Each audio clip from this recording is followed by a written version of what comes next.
Alright, what's going on everyone out there on YouTube, NES Ruler, and welcome to a brand new review, and this time around we'll be checking out a film that was sent to me review by Radiance, and you can pick this up right now on Blu-ray at all your favorite online retailers. It is a film from the year 1968, coming from France, titled A Woman Kills.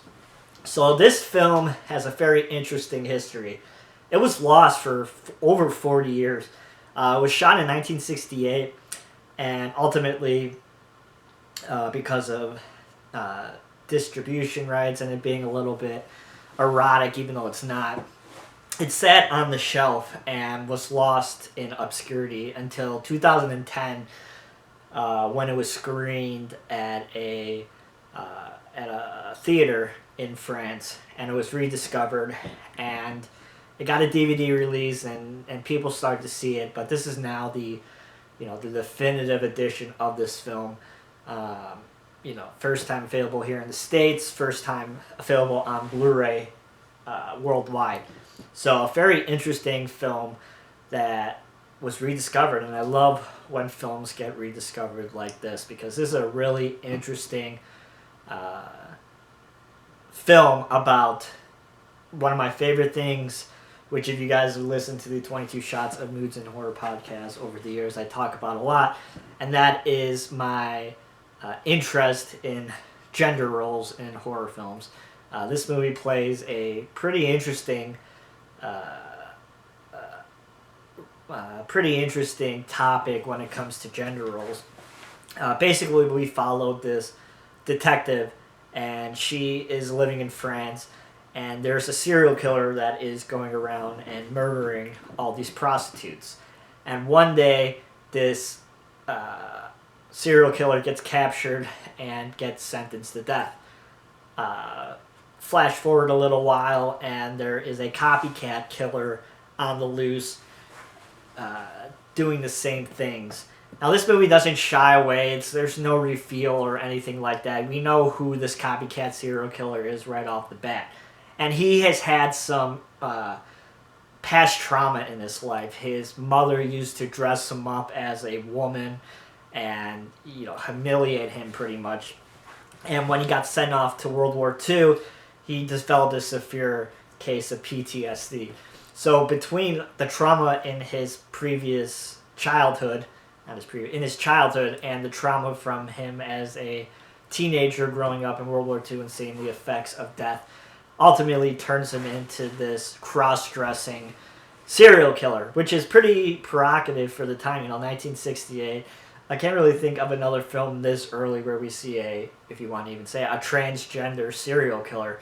It's really, really interesting, and the way that it plays out between the detective and this copycat serial killer is really interesting, because we ultimately learn that they are romantically linked together, and the detective doesn't know until later on in the film of who she's really dealing with. Just a really interesting film that deals with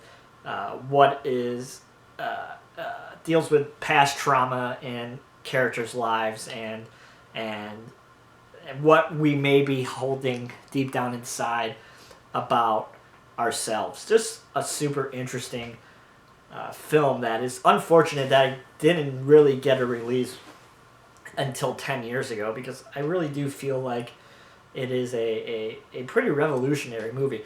It follows a lot of new wave techniques. There's a lot of on the street, long take, guerrilla style kind of filmmaking, loosey-goosey filmmaking. You see reflections of the directors in windows all the time. So it's very new wave in that sense.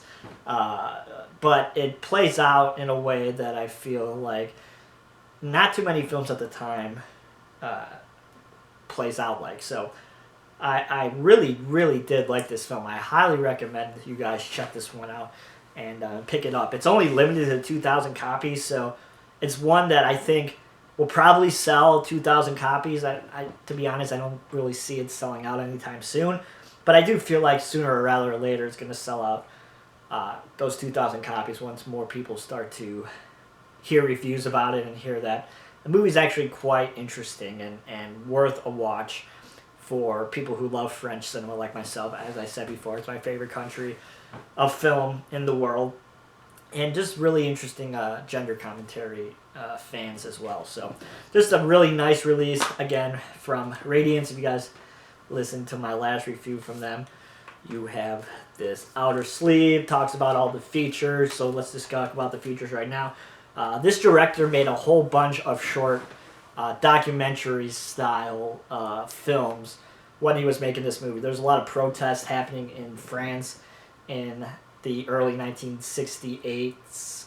So he was basically just documenting a lot of these protests that were happening, these clashes between the police and the residents of France. And between documenting these events, he would make this movie. So there's a lot of his, documentaries and short films on here that are part of the special features, which are really, really cool, spanning from all the way from the early 60s all the way up until 1968 when this movie came out. So really cool that they included these on this release. I mean, it's awesome to see some of this director's other stuff.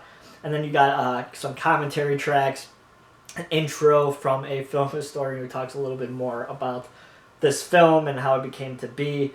And then you have the trailer as well as a really nice, thick booklet here from Radiance. Let me pull it out. It's like 40 pages. Really nice black and white cover booklet that talks about the making of the film and all that kind of stuff. Just really nice high quality booklet. And then you have the refreshable original cover art with the features on the back. So just a really nice release. I've been really impressed so far with these two releases from Radiance. They're just really high quality, nice collector edition releases. And I'm very excited to see where this label goes. I feel like as more collectors start to pick them up, they're going to start to notice how nice the quality is, and I feel like we're going to start to see them, explode a little bit, because I really do feel like these releases are just really, really nice and high quality. So that is my review of A Woman Kills. If you guys like this review, please give it a thumbs up. And as always, you can follow me on Twitter at twitter.com/NESRuler22. Hope everybody is doing well, and I shall talk to you guys later. See you guys.